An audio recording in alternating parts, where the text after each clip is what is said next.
হাসান বসরি বলে একজন আল্লাহর ওলি ছিলেন, মাওলাই আলীর শিষ্য ছিলেন। ওই হাসান বসরির জামানায় আল্লাহর ওলি ওয়াজ করেছিলেন, হাজার হাজার জনতা ওয়াজ শুনছিল।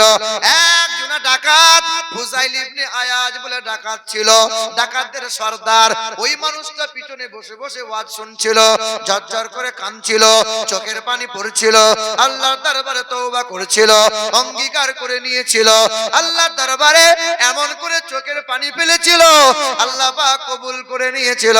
সকাল হয়ে গেল, গোসলটা করে নিল, কালেমা পড়ে নিল, আল্লাহর ওলির হাতে হাত দিয়ে দিল। জি হ্যাঁ, কাল ডাকাত ছিল, আজ আল্লাহর ওলি হয়ে গেল। এ নওজোয়ান যুবকেরা, তোমাদের মতো একটা যুবক ছিল, তার নাম ছিল বাশার। বাশার সকাল সন্ধ্যা বোতল বোতল টান মারে, মদ মদ, সকাল সন্ধ্যা মদ পান করে। হ্যাঁ, সকাল সন্ধ্যা মদ পান করে, রাস্তায় হেঁটে হেঁটে যায়, পথের মাঝে দেখতে পায় একটা কোরআনের কাগজের টুকরা পড়ে আছে, আর বিলিকা আছে, ধুলাবালি ঝেড়ে দিল, চুমাটা খেয়ে নিল, খুশবু লাগাইল, উঁচু জায়গায় রেখে দিল। আল্লাহর বড় পছন্দ হয়ে গেল, মাতাল কোরআনকে সম্মান করেছে, কোরআনের আয়াতকে চুমা দিয়েছে, আল্লাহর বড় পছন্দ হয়ে গেল। আল্লাহর ওলি হাসান বসরির প্রতি ইলহাম হয়ে গেল, ওই মাতালের কাছে যাও, দ্বীনের দাওয়াত দাও। এ বাশার, বাশার বাড়িতে নাই, মদের আড্ডাখানায় নেশায় মগ্ন আছে, মদের আড্ডাখানার সামনে হাজির হলো। এ বাবা নওজোয়ান বাশার আছো নাকি বাবা? বলে বাশার এখন মদ পান করে আছে। বাশার আয় বাবা আয়, আল্লাহ তোরে ডাক দিয়েছে, আল্লাহ তোরে পছন্দ করে নিয়েছে। মাতাল তখন টলতে টলতে যায়। আল্লাহর ওলি বলে বাবা সাবধানে আয় বাবা, এত খেয়েছিস বাপ, পড়ে গেলে যে হাত পা ভেঙে যাবে বাবা। তখন মাতাল বলে হুজুর, আমি যদি পড়ে যাই, হাত পা যদি ভেঙে যাই, 2-4 মাস পরে ব্যান্ডেজ করে নেব, আমার দেহ পা হাত সুস্থ হয়ে যাবে। তবে আপনারা হুজুর মানুষ, আপনারা হুজুর মানুষ, আপনাদের পা একটু সাবধানে রাখবেন। কোনদিন যদি পা স্লিপ হয়ে যায়, সমাজের মাথা তুলে দাঁড়াতে পারবেন না। এই যে হাফেজ সাহেব যারা, মৌলভী সাহেব যারা, একটু সাবধানে। যে বাড়িতে স্বামী নেই, ওই বাড়িতে ঘন ঘন যাইও না। যে বাড়িতে বিধবা মহিলা, ওই ঘরে পা রাখিও না। ও হাফেজ সাহেব ভাই, কেন এত ঘন ঘন যাও?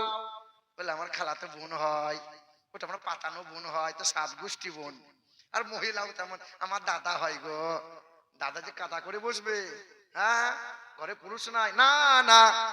আল্লাহর ওলিকে বলছেন, ও বাবা আল্লাহর ওলি, আপনারা সাবধানে থাকবেন। আপনাদের পা যদি স্লিপ হয়ে যায়, কোনোদিন মাথা তুলে দাঁড়াতে পারবেন না। আল্লাহর ওলি বলছেন, মাল যাতে মাতাল হতে পারে তালে। হ্যাঁ, বলে বাপ কি এমন ভালো কাজ করেছিস? বলে ভালো কাজ তো করি নাই। বলে একটাও কিছু করিস? বলে একটা ভালো কাজ করেছি। কোরআনের আয়াত পড়েছিল, কাগজের টুকরা আরবি লেখা ছিল, কোরআন পড়ে থাকবে জমিনে, তুললাম, ধুলাবালি ছাড়লাম, চুমা দিলাম, কপালে লাগাইলাম, খুশবু লাগাইলাম, উঁচু জায়গায় রাখলাম। ও বাবা বাশার, গোসল করে নে বাবা, আল্লাহর কাছে তওবা করে নে। গোসলটা করে নিল। নওজোয়ান যুবকটা তওবা করেছিল, চোখের পানি ফেলেছিল, আল্লাহর মদের আড্ডায় বসবো না, আর জুয়ার আসরে বসবো না, আর লটারি আমি কাটবো না, আর খারাপ মানুষের সাথে বন্ধুত্ব আমি করব না, এমন করে তওবা করে নিল। কাল মাতাল ছিল, আজ জামানার বিখ্যাত আল্লাহর ওলি বাশার হাফি হয়ে গেল। আর পায়ে জুতা পরে না। বলে বাশার তুমি আর জুতা পরছো না কেন? বলে যেদিন থেকে তওবা করেছি, সেদিন থেকে আমার বিবেক নাড়া দেয়, জমিন তো খোদার সিজদার জায়গা, জুতা কেমনে পরি? আল্লাহর বান্দারা সিজদা করবে জমিনে। বাশার আল্লাহর ওলি যখন মারা গেলেন, কিছু মানুষ কবরে মাটি খুঁড়তে গেল। এখানকার মানুষও কবরে মাটি খোঁড়ে, আছে না নাই? উত্তম কাজ করবেন, করবেন, তবে কবরডাঙ্গায় 3টে কাজ করবেন না। হাঁটুর উপরে কাপড় তুলে কবরে মাটি খনন করবেন না। 2, কবরডাঙ্গায় বসে দাঁত বার করে হাসি ঠাট্টা করবেন না। 3, কবরডাঙ্গায় বসে গাল ভরে খাবার আপনি খাবেন না।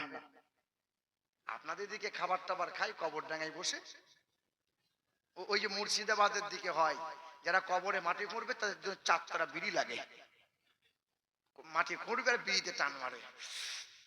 হায় হায় হায়, না না করবেন না, খাবার প্রয়োজন সাইডে গিয়ে খেয়ে আসবেন, কবর ডাঙায় খাবেন না। আল্লাহর ওলি ইন্তেকাল হয়েছে, কবরে মাটি খোঁড়ে মানুষ কবরে মাটি পকেটে করে নিয়ে পালায়। পালাও কেন? বলে কবরে মাটি এত সুগন্ধময় হয়েছে, আল্লাহ পাক যেন দুনিয়াতে জান্নাতের খুশবু দান করে দিয়েছে। কাল কি ছিল? মাতাল ছিল, মাতাল।